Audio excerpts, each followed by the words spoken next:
Hey, it's Rain Fernandez, and you're watching Sweep the League. Be sure to follow me on Instagram, Twitter, and TikTok, and Facebook at Rain Fernandez, Rayne Fernandez. Are you a hockey fan looking for the latest on the Edmonton Oilers, Pittsburgh Penguins, and NHL news of the week? Barry and Carson Best bring it all to you on the Best Boys Center Ice podcast. They break down games, provide insider updates, and keep you up to speed every week. Don't miss out. Subscribe now and join their hockey family. For the ones who doubted, now we showing the proof. Came from the struggle, we live in the truth.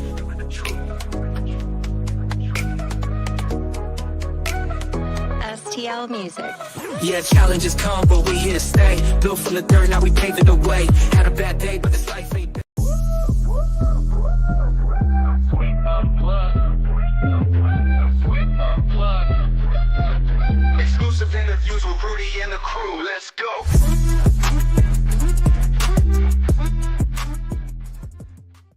Hey, what is up, everybody? It's Rudy Campos for Sweep Unplugged. Now, don't get it mixed up. Sweep the League TV comes to you live tonight. We're back after our holiday break. It's going to be myself and Derek Irvin back tonight. We'll be with you tonight. We'll probably do a show tomorrow as well.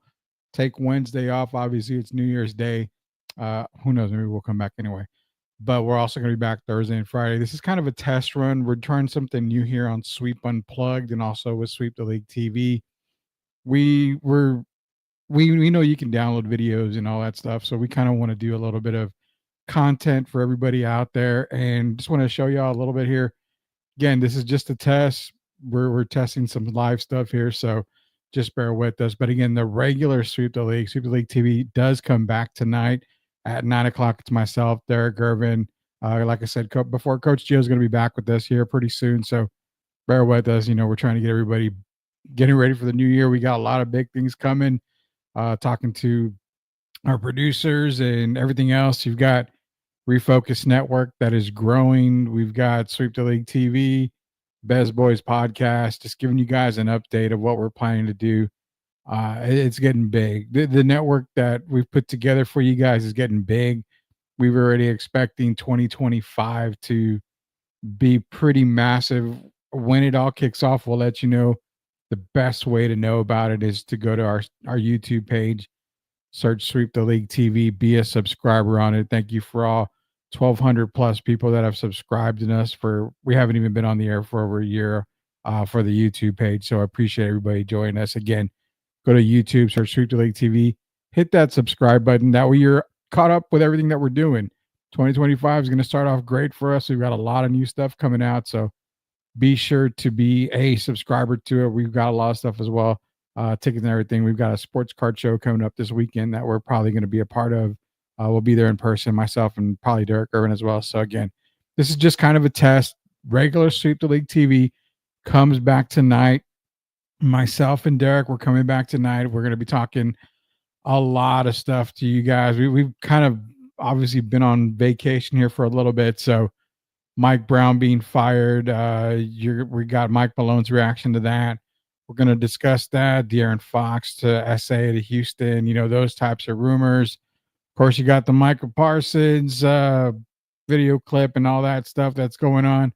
That's a little bit of stuff that we're going to be covering here at Sweep the League tonight, as well as your college football playoffs. We're going to make our picks tonight as well. So we've got tons to get into, but wanted to test something out for you guys here. Appreciate sitting here. I see you on the comment. 2025 is going to be iconic. It definitely is going to be iconic, man. So we really got a lot of changes here, a lot of stuff coming up. So just be prepared for everything that's going to be coming for Sweep the League TV, also Sweep Unplugged, as well as STL Music. Another album is going to be dropping from STL Music. So just be ready, guys. It's a lot here, but we're going to test something out here on this version of Sweep Unplugged. I want to talk to you guys about the 1997 NBA draft. Why does that sound familiar? Well, obviously it sounds familiar because that was the same year that your boy Tim Duncan was drafted. Obviously, you also had players like Keith Van Horn was drafted as well. So I'm going to bring this up here in just a second for you guys right here because I want to talk about that as well. But you've got Keith Van Horn, you've got Tim Duncan. I for one, talking about the 1997 NBA draft, This is previous to Victor Wembanyama being picked by the San Antonio Spurs. This was one of those drafts where in 97, I'm graduating high school. Shout out to Central Catholic. And you see the Spurs win the lottery. They're getting Tim Duncan.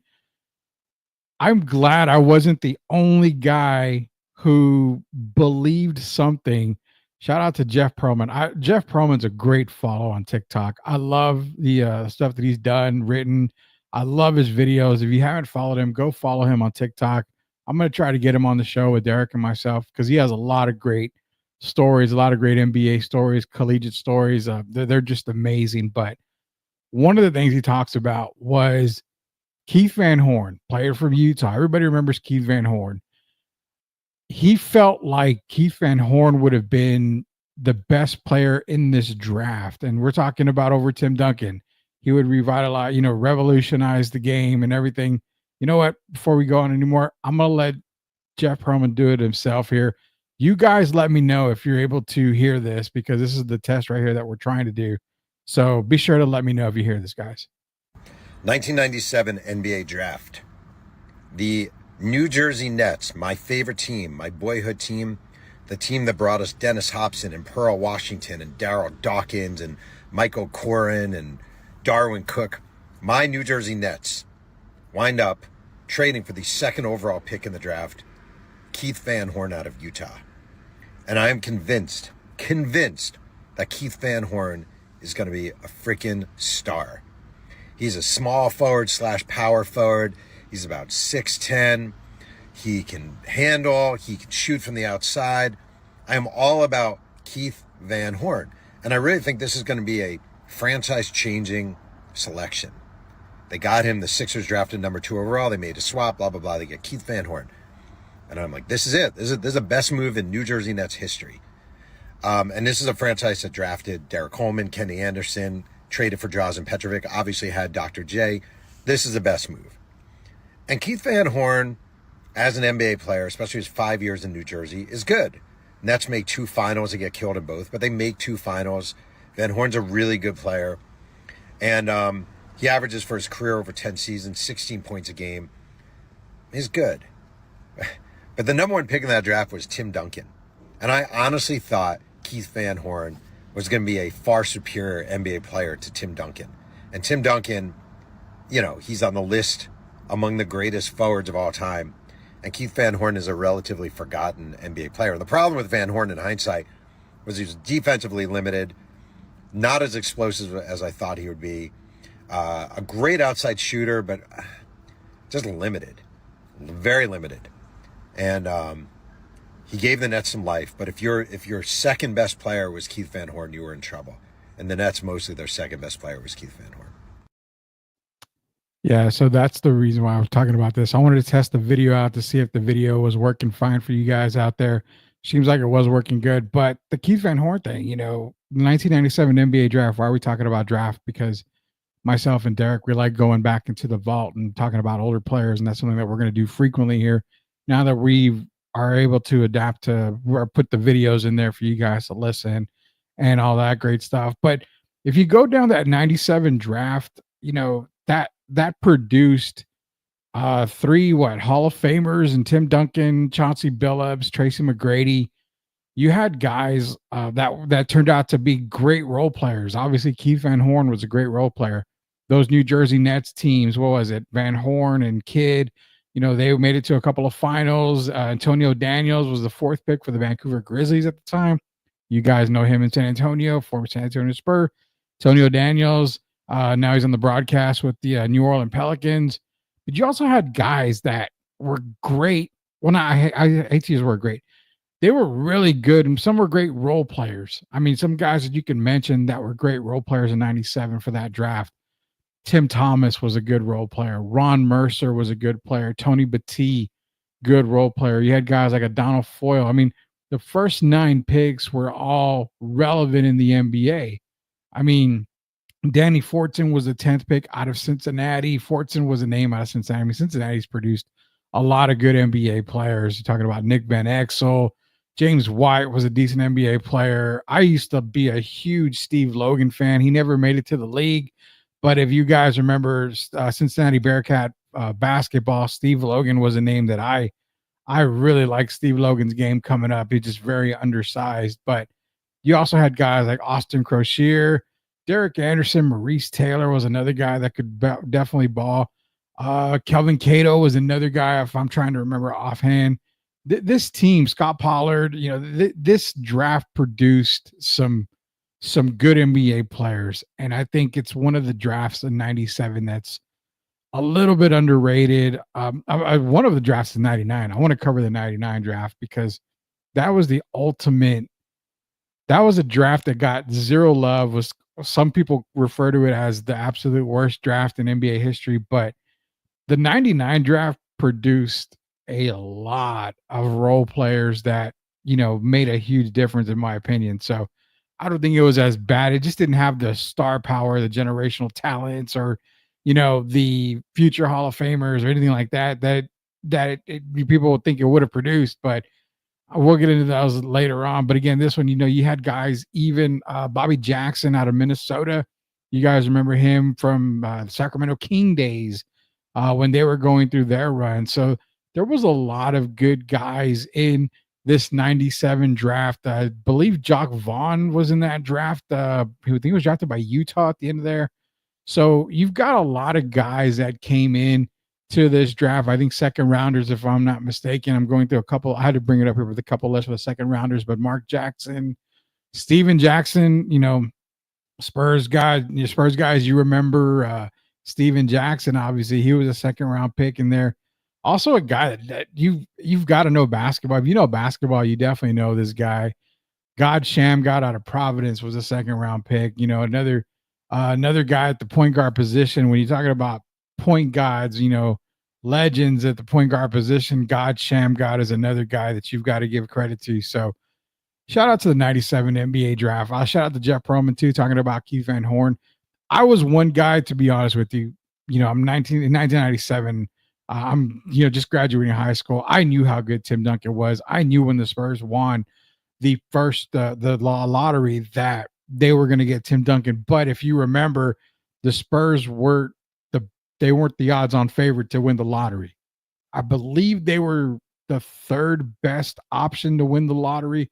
If I'm not mistaken, they had the third best odds to win the lottery. So I had to get myself prepared because I figured, okay, Spurs aren't going to win the lottery. They've got the third best chance, I believe, to win the lottery. So Timmy's probably going to go to Boston because Boston, I think, had the best chance to get Tim Duncan that year. And I figured, well, hell, Tim Duncan's going to be in Celtic green. Spurs, hey, you know what? They could possibly get Keith Van Horn, which I wouldn't have minded Keith Van Horn in the silver and black. I didn't have them taking Chauncey Billups if they fell to 3. The one guy that I had them taking at number 3 was Ron Mercer. I really liked Ron Mercer. I figured Ron Mercer paired next to David Robinson at the time. I loved it. I loved the idea. I talked myself into Ron Mercer being a San Antonio Spur in 1997 until they won the NBA lottery and had the chance to draft the greatest power forward in the game of all time. No, it's not Giannis. It's not Karl Malone. It's not these guys. Tim Duncan is the absolute greatest power forward of all time. We've got videos of that too, so we'll play those later on. But, 97, talking to myself before the NBA lottery happened, who would the Spurs take at number 3? Well, I had them taking Ron Mercer out of Kentucky. I figured Ron Mercer would be the perfect fit for the San Antonio Spurs if they were drafting at number 3. Luckily, they got number 1. But again, Jeff Pearlman talking about Keith Van Horn. I figured if they got number 2, it was Van Horn. Even if they got number 3, maybe Van Horn would have fell to them. But can you guys imagine Tim Duncan being in Celtic green, Van Horn or Mercer, even Billups being in silver and black? I mean, Chauncey Billups would have made a lot of sense to the San Antonio Spurs at that time too. You're talking about a finals MVP with the Detroit Pistons, Chauncey Billups. So how much different could it have gone in 97 if the Spurs ended up with a third pick and not the first pick? So Again, I wanted you guys to come out here for a little bit, test the stream out, test the video concept, see if we're able to do the whole video thing. So we're going to do all that tonight. We got Michael Parsons talk. We've got a whole lot of other. We got Michael Parsons talk. We've got Mike Malone talk. Oh man, we've got a lot of stuff. Also, a debate that Derek and I had about a month ago when the WNBA was going on. Here we go. If you had to redraft the WNBA players from this past draft and Paige Buchers was available, would Paige go first or would it be Caitlin Clark? We'll ask Derek that question here when we get started on Sweep the League here, probably the next couple of minutes here. So be sure to subscribe to our YouTube page. Go to YouTube, search Sweep the League TV. We're going live at about 9 o'clock. It's myself. It's Derek Urban. Sweep the League TV's back tonight. Appreciate you guys joining me for Sweep Unplugged. Again, this was a test version. Everything went good. So again, we'll see you guys in just a little bit, guys. We'll be back here probably the next couple of minutes. Appreciate you guys jumping on and helping me out here. Love you guys. We'll be back here in just a little bit for Sweep the League TV.